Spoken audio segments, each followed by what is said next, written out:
I just finished ripping these 1x6 boards into 1x3s, and then I turned the board on the table saw and I ripped it into, I mean, that's probably about a 5/8 by 3. We'll just call it a half by 3.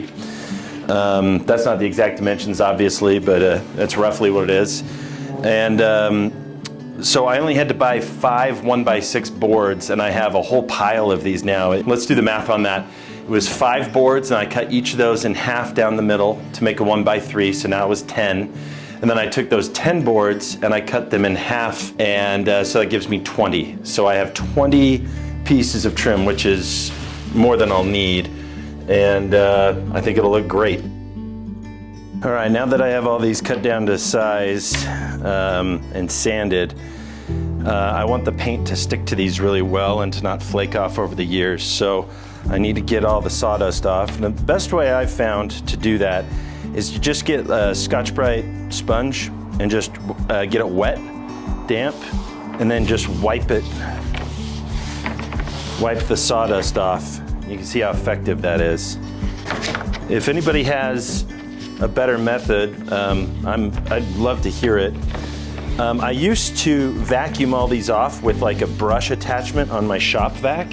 I found that there was still lots of sawdust on even after I'd done that. So then I would start wiping them with a wet paper towel after I vacuumed them. And then finally I thought about just using a sponge, and that seems to be the best. It seems to be the most effective. Problem is it dries out fairly quickly, so you have to go re-wet it every now and then, but it's not that big of a deal. After sanding all of these and getting all the sawdust wiped off with the sponge, I stained them with Minwax natural color stain. I really like the natural look of pine boards, and just thought it would be a cool look for the trailer. I also went over them with a coat of polyurethane to give it kind of a nice glossy finish. And now I'm getting these tacked up in the trailer. So I'll give you a nice time lapse for the trim work.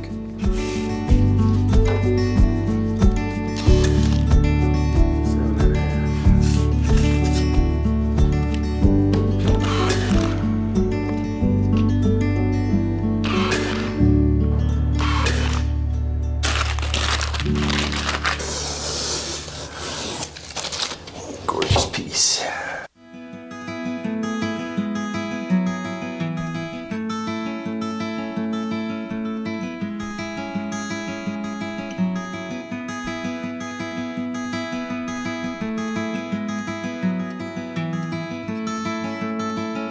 My circuit breakers finally came. I ordered the Square D GFCI breakers.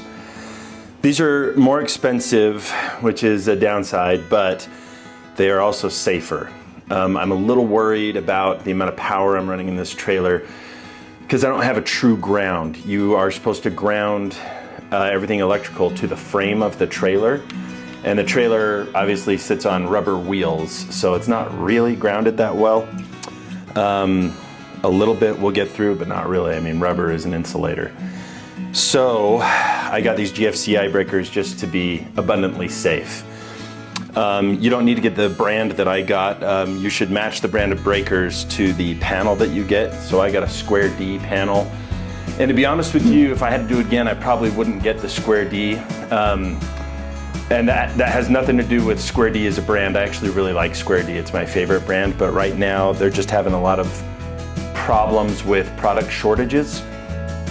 So these were pretty expensive. These were almost $60 a piece, and I needed 6 of them. So that ended up costing me a lot of money just to have these breakers. So if I had to do it again, I'd get a GFCI breaker, but a different brand most likely that I could easily get at like Home Depot. So my advice to you, get the GFCI breaker, but go to Home Depot or Lowe's or whatever hardware store, see what they have on the shelf, and then make your decisions based on that, and it should be a little bit cheaper for you. But anyway, I am gonna wire these up, and I realize I've wired these incorrectly. All these neutrals are supposed to be landed on the breaker, and the hot is supposed to also be landed on the breaker. And then you'll notice the breaker has its own neutral wire.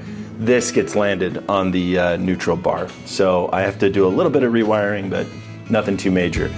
So anyway, let's get to it.